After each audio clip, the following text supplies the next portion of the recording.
Hello everyone. നമ്മളൊക്കെ മറ്റുള്ളവരുടെ കൂടെ ആയിരിക്കാനും അവരുടെ കൂടെയൊക്കെ സമയം ചെലവഴിക്കാനും ഒരുപാട് ആഗ്രഹിക്കുന്ന വ്യക്തികളാണ് അല്ലേ? പക്ഷെ എത്രയൊക്കെ മറ്റുള്ളവരുടെ കൂട്ടത്തിൽ നമ്മൾ സമയം ചെലവഴിക്കാൻ ആഗ്രഹിച്ചാലും, അല്ലെങ്കിൽ എത്രമാത്രം നമ്മൾ എക്സ്ട്രോവേർട്ട് ആണ്, എപ്പോഴും മറ്റുള്ളവരുടെ കൂടെ ജോളിയായിട്ട് എൻജോയ് ചെയ്ത് നടക്കാൻ ആഗ്രഹിക്കുന്ന വ്യക്തിയാണെങ്കിലും ഏതെങ്കിലുമൊക്കെ ഒരു പോയിന്റ് വരുമ്പോൾ നമുക്ക് തോന്നുന്ന ഒരു കാര്യമുണ്ട്. എന്റേതെന്ന് പറഞ്ഞ് അല്ലെങ്കിൽ കുറച്ച് സമയം എൻ്റെ ഒരു സമയമായിട്ട് മാറ്റിവെക്കാൻ, ഒന്ന് സ്വസ്ഥതയോടെ ഇരിക്കാനായിട്ട് എനിക്ക് പറ്റിയിരുന്നെങ്കിലും.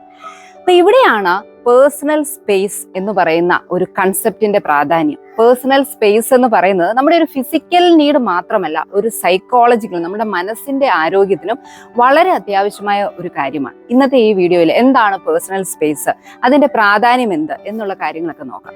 എന്താണ് ഈ പേഴ്സണൽ സ്പേസ് എന്ന് പറഞ്ഞ്? നമുക്കും നമ്മളോട് സംസാരിക്കുന്ന അല്ലെ നമ്മുടെ അടുത്ത് വന്ന് നിൽക്കുന്ന വ്യക്തിക്കും ഇടയിലുള്ള കംഫോർട്ടബിൾ ആയിട്ടുള്ള ഒരു ഡിസ്റ്റൻസ് ആണ് ഈ പേഴ്സണൽ സ്പേസ് എന്ന് പറയുന്നത്. വളരെയധികം നമ്മുടെ ലൈഫിൽ അത്യാവശ്യമായിട്ടുള്ള ഒരു കാര്യമാണ് ഈ പേഴ്സണൽ സ്പേസ് എന്ന് പറയുന്നത്. നമുക്ക് ഒരു കംഫോർട്ടബിൾ, ഒരു സേഫ് ആണെന്ന് നമുക്കൊക്കെ ഫീൽ ചെയ്യുന്ന ആ ഒരു ഏരിയ നമുക്ക് പ്രൊവൈഡ് ചെയ്യുന്നത് ഈ പേഴ്സണൽ സ്പേസ് ആണ്. പ്രത്യേകിച്ച് നമ്മൾ നമ്മുടെ കുട്ടികൾക്കൊക്കെ ഈ പേഴ്സണൽ സ്പേസിന്റെ പ്രാധാന്യം എന്താണെന്ന് പറഞ്ഞ് മനസ്സിലാക്കി കൊടുത്താൽ അവർക്ക് ഇഷ്ടമില്ലാത്ത ആളുകൾ ആരെങ്കിലും ഒക്കെ, സ്ട്രേഞ്ചേഴ്സ് ആയാലും, ഒരു പരിധിക്കപ്പുറം ഒരു അതിർവരമ്പ് ലംഘിച്ചു വരുമ്പോഴേ കുട്ടികൾക്ക് അത് മനസ്സിലാക്കാനും അവരുടെ ഒരു പേഴ്സണൽ സേഫ്റ്റി കീപ്പ് ചെയ്യാനും ഒക്കെയും അത് അവരെ സഹായിക്കുന്ന ഒരു കാര്യമായിട്ട് മാറും. എന്തൊക്കെയാണ് ഈ പേഴ്സണൽ സ്പേസിന്റെ ഇമ്പോർട്ടൻസ് നമുക്ക് നോക്കാം. അതിൽ ഏറ്റവും പ്രധാനപ്പെട്ട കാര്യം എന്ന് പറയുന്നത് നമ്മുടെ സ്ട്രെസ് കുറയ്ക്കാനായിട്ട് നമ്മളെ സഹായിക്കുന്നത് ഈ പേഴ്സണൽ സ്പേസ് ആണ്. നമ്മൾ മനുഷ്യരുടെ കാര്യത്തിൽ ഇൻഡിവിജ്വൽ ഡിഫറൻസ് ഉണ്ട് അല്ലെ? അതുപോലെ തന്നെയാണ് നമ്മൾ ഓരോ വ്യക്തികളും ഓരോ സ്റ്റിമുലയോട്, എക്സ്റ്റേണൽ സ്റ്റിമുലയോട് പ്രതികരിക്കുന്നത് പല തരത്തിലായിരിക്കും. അതായത് ചില വ്യക്തികൾക്ക് ചെറിയ ശബ്ദങ്ങൾ പോലും ഇറിറ്റേഷൻ ഉണ്ടാക്കും, ചിലർക്ക് വലിയ സംസാരിക്കുന്നത് അതൊക്കെ ഇഷ്ടമായിരിക്കും. അതായത് ഓരോ സ്റ്റിമുലയോടും പ്രതികരിക്കുന്നത്, അത് സംസാരമായാലും അല്ലായെങ്കിൽ എന്തെങ്കിലുമൊക്കെ സൗണ്ടുകൾ കേൾക്കുന്നത്, ഇതിനോടൊക്കെ ഓരോ വ്യക്തികളും പ്രതികരിക്കുന്ന വ്യത്യസ്തമായ രീതിയിലായിരിക്കും. ഇപ്പൊ നമ്മൾ ഇഷ്ടമില്ലാത്ത രീതിയിൽ ഒരാളുടെ അടുത്ത് ചെന്നാൽ, അധികം സൗണ്ടിൽ സംസാരിക്കുന്ന ഇഷ്ടമില്ലാത്ത ഒരാളുടെ അടുത്ത് ചെന്ന് അവരുടെ പേഴ്സണൽ സ്പേസ് കടന്ന് വളരെയധികം ഒച്ചത്തിൽ സംസാരിച്ച് ആ വ്യക്തിക്ക് ഒരു ഇറിറ്റേഷൻ ഉണ്ടാവും അല്ലേ? അപ്പൊ എപ്പോഴും നമ്മൾ ഓർക്കേണ്ട ഒരു കാര്യം, നമ്മളെ പോലെ ആണ് മറ്റൊരു വ്യക്തി എന്ന് പറഞ്ഞാൽ അവിടെ എല്ലാം ഇൻഡിവിജ്വൽ ഡിഫറൻസ് ഉണ്ട്. അപ്പോൾ ആവശ്യമില്ലാതെയുള്ള ഈ ഒരു കടന്നുകയറ്റം പലപ്പോഴും സ്ട്രെസ് കൂട്ടാനായിട്ടാണ്. അത് നമ്മളുടെ കാര്യത്തിലായാലും ശരി, മറ്റുള്ളവരുടെ കാര്യത്തിൽ. അപ്പൊ എപ്പോഴും ഓർമ്മിക്കേണ്ട ഒരു കാര്യം, മറ്റുള്ളവരുടെയും സ്പേസിനെ ഞാൻ റെസ്പെക്ട് ചെയ്യാനായിട്ട് പഠിക്കണം.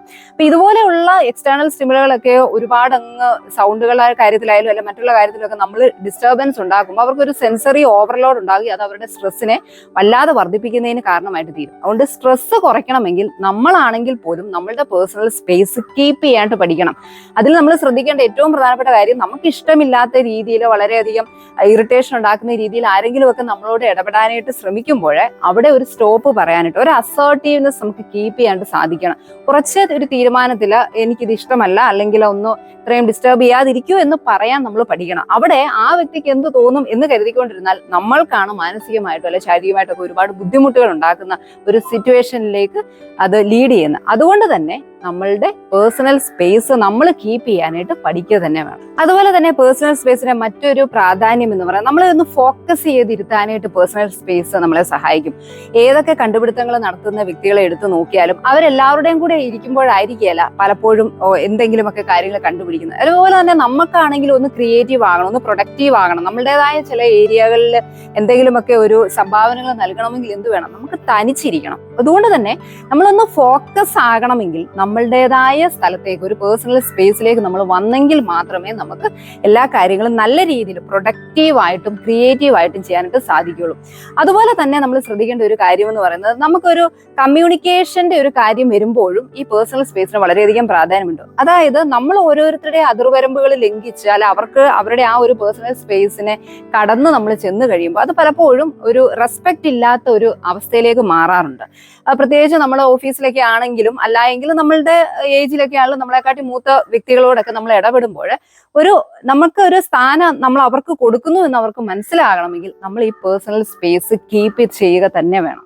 പേഴ്സണൽ സ്പേസ് എന്ന് പറയുന്നത് പല തരത്തിലുണ്ട്. അതിൽ ഏറ്റവും പ്രധാനപ്പെട്ട ടൈപ്പ് എന്ന് പറയുന്നത് ഇന്റിമേറ്റ് ഡിസ്റ്റൻസ് എന്ന് പറയും. വളരെ ക്ലോസ് കോണ്ടാക്റ്റിലുള്ള നമ്മളുടെ സർക്കിളിൽ വരുന്ന ആളുകളുമായിട്ട് നമ്മൾ കീപ്പ് ചെയ്യുന്ന ഡിസ്റ്റൻസ് ആണ്. അതായത് നമ്മളുടെ കുട്ടികൾ, നമ്മുടെ life partners, family members partners, ഇവരുമൊക്കെ ആയിട്ട് നമ്മൾ കീപ്പ് ചെയ്യുന്ന ആ അകലമാണ് ഇന്റിമേറ്റ് ആയിട്ടുള്ള ഡിസ്റ്റൻസ് എന്ന് പറയുന്നത്. അതായത് അതൊരു ടച്ച് മുതൽ നമ്മൾ അത്രമാത്രം അടുത്ത് നമ്മൾ ഇടപെടുന്ന ആളുകളുമായിട്ട് ഇപ്പോൾ ഒരു ടച്ച് മുതൽ 18 ഇഞ്ചസ് വരെയാണ് ഈ ഒരു അകലം എന്ന് പറയുന്നത്. അടുത്ത ടൈപ്പാണ് പേഴ്സണൽ ഡിസ്റ്റൻസ് എന്ന് പറയുന്നത്. ഈ ഒരു അകലം എന്ന് പറയുന്നത് നമ്മൾ ഇടപെടുന്ന വ്യക്തികളുമായിട്ടുള്ള റിലേഷനെ ആശ്രയിച്ചിരിക്കും. ഏകദേശം 1 to 4 feet ആണ് പേഴ്സണൽ ഡിസ്റ്റൻസ് എന്ന് പറയുന്നത്. നമ്മൾ വർക്ക് പ്ലേസിൽ കീപ്പ് ചെയ്യുന്ന നമ്മുടെ ഒരു പ്രൊഫഷണലിസം ഒക്കെ കീപ്പ് ചെയ്യാൻ വേണ്ടിയിട്ട് നമ്മൾ യൂസ് ചെയ്യുന്ന ആ ഒരു അകലമാണ് ഈ പേഴ്സണൽ ഡിസ്റ്റൻസ് എന്ന് പറയുന്നത്. സോഷ്യൽ ഡിസ്റ്റൻസ് 4 to 12 feet ആണ് സോഷ്യൽ ഡിസ്റ്റൻസിന്റെ അകലം എന്ന് പറയുന്നത്. ഈ ഒരു ഡിസ്റ്റൻസ് നമ്മൾ കീപ്പ് ചെയ്യുന്നത് നമ്മളുടെ കസ്റ്റമേഴ്സിനോട്, അല്ലെങ്കിൽ നമ്മൾ കുറച്ച് റിലേഷൻഷിപ്പ് കുറച്ചുകൂടെ ഫോർമൽ ആയിട്ട് കൊണ്ടുപോകാൻ, അല്ലെങ്കിൽ ഒരു പ്രസന്റേഷൻ ഒക്കെ നമ്മൾ ചെയ്യുമ്പോൾ കീപ്പ് ചെയ്യുന്ന ഡിസ്റ്റൻസ് ആണ് സോഷ്യൽ ഡിസ്റ്റൻസ് എന്ന് പറയുന്നത്. ഇനി അടുത്ത ഒരു തരത്തിലുള്ള പേഴ്സണൽ സ്പേസ് എന്ന് പറയുന്നത് പബ്ലിക് ഡിസ്റ്റൻസ് എന്ന് പറയും. നമ്മളൊരു ലാർജ് ക്രൗഡിനെ ഫേസ് ചെയ്യുകയാണ്. അവിടെ നിന്ന് നമ്മളൊരു ആളുകളെ ഫേസ് ചെയ്ത് സംസാരിക്കുമ്പോൾ ഒരു അകലം വേണം അല്ലെ, എങ്കിൽ മാത്രമേ ആ ഓഡിയൻസിനെ നമുക്ക് കൺട്രോൾ ചെയ്ത് നമ്മൾ സംസാരിക്കുന്നതിലേക്ക് അവരെ അട്രാക്ട് ചെയ്ത് പറയുന്ന കാര്യങ്ങൾ നമുക്ക് നന്നായി പറഞ്ഞ് പ്രതിഫലിപ്പിക്കാനായിട്ട് സാധിക്കുള്ളൂ. ഈ ഒരു അകലം എന്ന് പറയുന്നത് 12 to 25 feet ആണ്. അപ്പോൾ ഈ ഒരു നമ്മുടെ ടൈപ്പ് ഏതൊക്കെയാണ് പേഴ്സണൽ സ്പേസ് എന്ന് കേൾക്കുമ്പോഴേ നമുക്കറിയാം എന്താണ് ഇതിന്റെയൊക്കെ ഇമ്പോർട്ടൻസ് എന്ന്.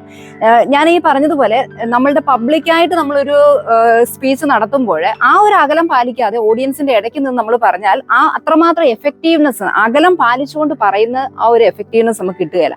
അതോടൊപ്പം നമ്മുടെ കസ്റ്റമേഴ്സിന്റെ അടുത്താണെങ്കിലും, അല്ലെങ്കിൽ നമ്മൾ നമ്മുടെ ഓഫീസിലൊക്കെ ആയാലും സീനിയേഴ്സിന്റെ അടുത്ത് അല്ല ഒഫീഷ്യൽസിന്റെ അടുത്തൊക്കെ സംസാരിക്കുമ്പോൾ ഈ അകലത്തിന് വളരെയധികം പ്രാധാന്യമുണ്ട്. അവരുടെ പേഴ്സണൽ സ്പേസ് നമ്മൾ കടന്ന് വളരെ ഫ്രണ്ട്ലി ആയിട്ട് നമ്മളുടെ ഒരു ഇന്റർവ്യൂവിനാണെങ്കിൽ നമ്മൾ ആ ബോർഡിന്റെ മുമ്പിൽ പോയി ആ ഒരു അകലം പാലിച്ചില്ല എങ്കിൽ അതിന്റെ അർത്ഥം എന്താണ്? നമ്മൾ അവരെ റെസ്പെക്ട് ചെയ്യുന്നില്ല എന്നാണ്. അതൊക്കെയാണ് ഈ പേഴ്സണൽ സ്പേസ് കൊണ്ടുള്ള പ്രാധാന്യം എന്ന് പറയുന്നത്. നമ്മളെയൊക്കെ കൂടുതൽ ക്രിയേറ്റീവ് ആക്കാനായിട്ട്, പ്രൊഡക്റ്റീവ് ആക്കാനായിട്ട് പേഴ്സണൽ സ്പേസിന് വളരെയധികം പ്രാധാന്യമുണ്ട്. അതുകൊണ്ട് തന്നെ ഇന്ന് വരെ പേഴ്സണൽ സ്പേസിനെ കുറിച്ച് നിങ്ങൾ ചിന്തിച്ചിട്ടില്ല എങ്കിൽ ഇനി ചിന്തിക്കേണ്ട ഒരു ആവശ്യമുണ്ട് എന്ന് തോന്നുന്നതെങ്കിൽ പേഴ്സണൽ സ്പേസിന് ക്രിയേറ്റ് ചെയ്യാണ്ട് നിങ്ങൾ ശ്രദ്ധിക്കുക. എങ്ങനെ നമുക്ക് പേഴ്സണൽ സ്പേസ് ക്രിയേറ്റ് ചെയ്യാം? വളരെ സിമ്പിൾ ആണ്. നിങ്ങൾക്ക് കംഫോർട്ടബിൾ ആയിട്ടുള്ള ഒരു സ്ഥലം നിങ്ങളുടെ വീട്ടിൽ അല്ലെങ്കിൽ നിങ്ങളുടെ റൂമിൽ ഉണ്ടെങ്കിൽ ആ ഒരു സ്ഥലമാണ് നിങ്ങൾക്ക് ഏറ്റവും നിങ്ങളെ ക്രിയേറ്റീവും നിങ്ങളുടെ മനസ്സിന് സന്തോഷവും സമാധാനവും, അല്ലെങ്കിൽ നിങ്ങൾക്ക് ഒന്ന് ചിന്തിക്കണം, ഒന്ന് സ്വസ്ഥമായിട്ടിരിക്കണം എന്നൊക്കെ തോന്നുന്ന ഒരു സ്ഥലം. അത് നിങ്ങൾ ഒന്ന് മനസ്സിൽ കരുതി വെക്കുക. എന്തെങ്കിലുമൊക്കെ നിങ്ങൾക്ക് തീരുമാനമെടുക്കേണ്ട ഒരു സന്ദർഭം വരുമ്പോൾ ഇതാണ് എൻ്റെ പേഴ്സണൽ സ്പേസ്, അപ്പൊ അവിടെ പോയി ഇരിക്കാനായിട്ട് അല്ലെങ്കിൽ ഞാനെന്ന വ്യക്തിക്ക് വേണ്ടിയിട്ടുള്ള സ്ഥലമാണ് എന്നുള്ളൊരു തിരിച്ചറിവ് ആദ്യം ഉണ്ടാക്കിയെടുക്കുക എന്നുള്ളതാണ് ഫസ്റ്റ് സ്റ്റെപ്പ് എന്ന് പറയുന്നത്. ഇനി നിങ്ങൾക്ക് ചെയ്യാൻ പറ്റുന്ന മറ്റൊരു കാര്യം എന്ന് പറയുന്നത് ഈ ബൗണ്ടറി ക്രോസ് ചെയ്ത്, അപ്പൊ നമ്മൾ ആ ഒരു സ്ഥലത്തായിരിക്കും, നമുക്ക് ഇഷ്ടപ്പെട്ട ഒരു സ്പേസിൽ നമ്മൾ ആയിരിക്കുകയാണ്, അവിടെ ഇൻവൈഡ് ചെയ്തുകൊണ്ട് ആര് കടന്നു വന്നാലും അതിർവരമ്പ് ലംഘിച്ചാലും അവരോട് നമ്മൾ പറയുക, ഞാൻ കുറച്ച് സമയം തനിച്ചിരിക്കട്ടെ, അല്ലെ എനിക്ക് കുറച്ച് കാര്യങ്ങളുണ്ട് എന്ന് നമ്മൾ പറയാനായിട്ട് ശ്രമിക്കുക. അങ്ങനെ പറഞ്ഞെങ്കിൽ മാത്രമേ നമ്മൾ അവിടെ നമ്മളെ റെസ്പെക്ട് ചെയ്യുന്നു, നമ്മളുടേതായ സ്പേസ് കീപ്പ് ചെയ്യാനായിട്ട് ശ്രദ്ധിക്കുന്നുള്ളൂ. ഇനി വളരെ പ്രധാനപ്പെട്ട ഒരു കാര്യം എന്ന് പറഞ്ഞാൽ സെൽഫ് കെയറിന് നമ്മൾ പ്രാധാന്യം കൊടുക്കണം. നമ്മളുടേതായിട്ട് സമയം മാറ്റി വെക്കാനായിട്ട് നമ്മളുടെ ഫിസിക്കൽ ആൻഡ് സൈക്കോളജിക്കൽ ഹെൽത്തിന് വളരെയധികം അത്യന്താപേക്ഷിതമായ ഒരു കാര്യമാണ് സെൽഫ് കെയർ എന്ന് പറയുന്നത്. സെൽഫ് കെയറിന് നമ്മൾ പ്രാധാന്യം കൊടുത്ത്, അത് നമ്മളുടെ ഫുഡിന്റെ കാര്യത്തിലായാലും അല്ലെങ്കിൽ നമ്മൾ എക്സസൈസ് ചെയ്യുന്നു, നമ്മുടെ ഹൈജീൻ, നമ്മുടെ ബോഡിയൊക്കെ നന്നായിട്ട് കീപ്പ് ചെയ്യുക, ഇപ്പൊ ഇതിനൊക്കെ നമ്മൾ പ്രാധാന്യം കൊടുത്ത് ഒരു അവയർനെസ് ഉണ്ടാക്കി നമ്മൾ എടുത്തെങ്കിൽ മാത്രമേ നമ്മളുടെ പേഴ്സണൽ സ്പേസിന് നമുക്ക് ഇമ്പോർട്ടൻസ് കൊടുക്കാനായിട്ട് സാധിക്കൂ. അപ്പൊ എപ്പോഴും നമ്മൾ മനസ്സിൽ ഓർക്കേണ്ട ഒരു കാര്യം എന്ന് പറയുന്നത്, എനിക്ക് എന്റേതെന്ന് പറയുന്ന ഒരു സ്ഥാനം ഉണ്ടെങ്കിൽ മാത്രമേ എനിക്ക് എന്നെ റെസ്പെക്ട് ചെയ്യാൻ സാധിക്കുള്ളൂ.